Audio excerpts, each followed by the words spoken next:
Hi, Corey with Coffee with Kenobi here. We're here in Batu, Galaxy's Edge. Here with Scott here today. Good morning. And Scott's with us talking about Galaxy's Edge, all the fun things that are happening around here today. Tell us about what you do and how it came to be. Yeah, I'm the executive creative director here for Galaxy's Edge here at Hollywood Studios. Part of the core creative team that was challenged in 2015 by Mr. Iger at D23 to build the most ambitious project we've ever done. And so it's exciting to be here today. The day before we open Rise of the Resistance to the public, kind of the culmination of a lot of years of hard work. So we're very thrilled for our team. Yeah. And for you guys to kind of be in tandem of having the land open and a new ride opening as well. How's that feel for you guys? I mean, as far as like you said, laboring long, hard years of working on something big with this. How does it work for you guys as far as bringing it to standards of what fans are expecting? Well, I mean, we've always been appreciative of the fact that we were building something that people have been wanting to walk through since 1977. Really. Okay. So, for us, it was creating this new place, creating this new planet that is new to everyone, but always been woven into the Star Wars history and canon. I think that allowed us the kind of the freedom to not be constrained to build a complete replica of Tatooine or Coruscant or Hoth, but to take you on an adventure that is unexpected and allow for exploration and interpretation. The other thing I would say is that it allowed the teams to kind of bring their own kind of perspective, amongst all the storytelling in Star Wars. There are different entree points, right? I mean, my daughter's entree point was Clone Wars and Rebels, which is very different from original trilogy. Yes.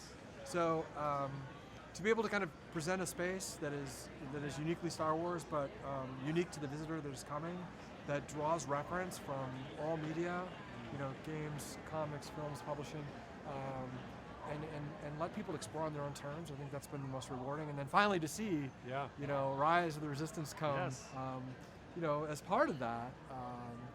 And it's just, like I said, it's a great day for our team, but even a better day for our guests to kind of experience the complete vision of Batu, of the Black Spire Outpost. Yeah. So, for Rise of the Resistance opening up, you guys, it was your seminal event. Obviously your biggest ride. We rode earlier today, and man, it is impressive. Have you ridden it yet? Yeah, I have. I have the fortunate position of being able to kind of ride, walk through. All those things in preparation for days like today.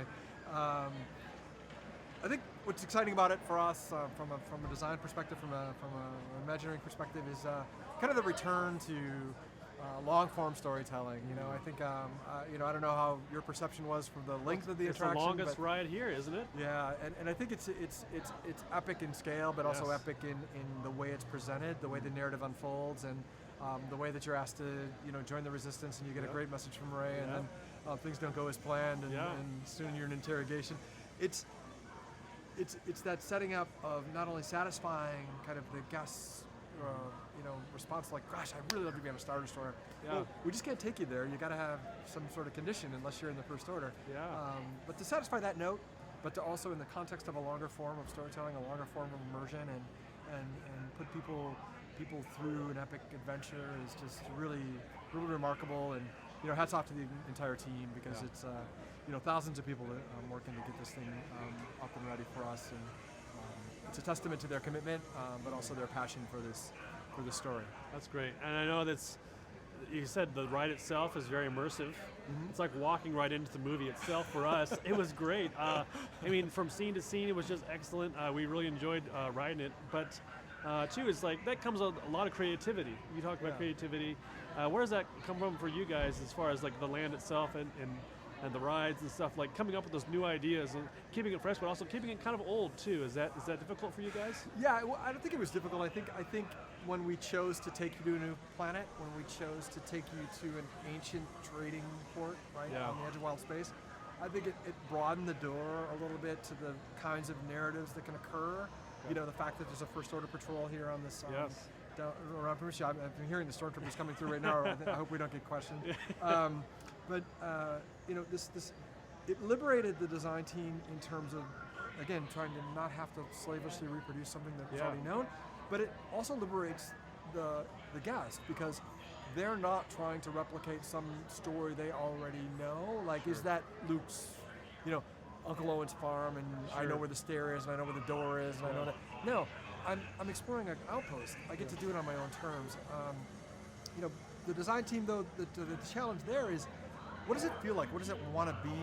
How do we recognize it as Star Wars? And I think, you know, the Lucasfilm story team in cooperation with us, I think that we very early on said, I think if we do it right, you know, from a visual aesthetic standpoint, I mean, we should. One of the great lenses to use was the early work of Ralph Mcquarrie, right? And the fact that the production design set the tone in the early '70s or mid '70s, that carried through, and in some ways was referential for all the other production designers coming after.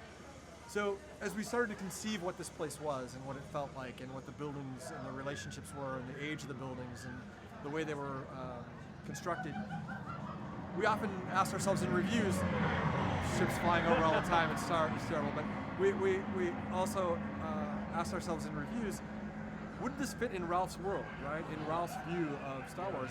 And I think that was a great lens because that allowed that checkpoint, right? That DNA to come through. And so that was key to bringing you to a new place because then you're sitting, when you walk through, you're like, this feels like Star Wars. Yes. Well, it feels like Star Wars, but I've never been here, right? And I think it's because of the great care and great partnership, you know, with Walt Disney Imagineering and Lucasfilm about this, again, this creation of a new place that's always been in the Star Wars fabric. And the last thing I'll say is just the excitement that to be able to add to that canon, to be able to expand that canon, and then to see other creative people, whether they're producers, directors, animators, filmmakers, game designers, kind of pick it up. You know, especially, you know, the great scene in Solo where Han and Lando were arguing about who got to Black Spire first, you know, and our design team was like, you know, but we couldn't say anything at that point. You know, sprinkling it inside of Star Wars itself, it's cool. gonna be beneficial for you guys, and just like a hurrah moment to see it in books and comics. I mean, it's all over the place. And it just speaks to the power of Lucasfilm Story Group and Imagineering as dimensional storytellers, right? And what we can do when we allow ourselves the opportunity to invent new things, right? You know, and to do those things together, and then the privilege of actually expanding the universe, and then again, you know, allowing that expansion to be utilized and picked up by other creative teams. That's like super exciting. So not only is it exciting to create this wonderful experience for our guests to discover on their own terms and live their own Star Wars adventure, but the idea that future creative teams are going to leverage our it's a complete wonderful kind of symbiotic expansion of the universe, which is it's a privilege to be a part of. Awesome. Well, thanks for your time. Appreciate it so much. It was excellent to talk to you guys. Get out here to Galaxy's Edge. Get out here to Batuu, ride Rise of Resistance, and check out the whole place and make a journey for yourself. So, thanks, Scott. Appreciate your time. Thank you. Thank you. Thank you.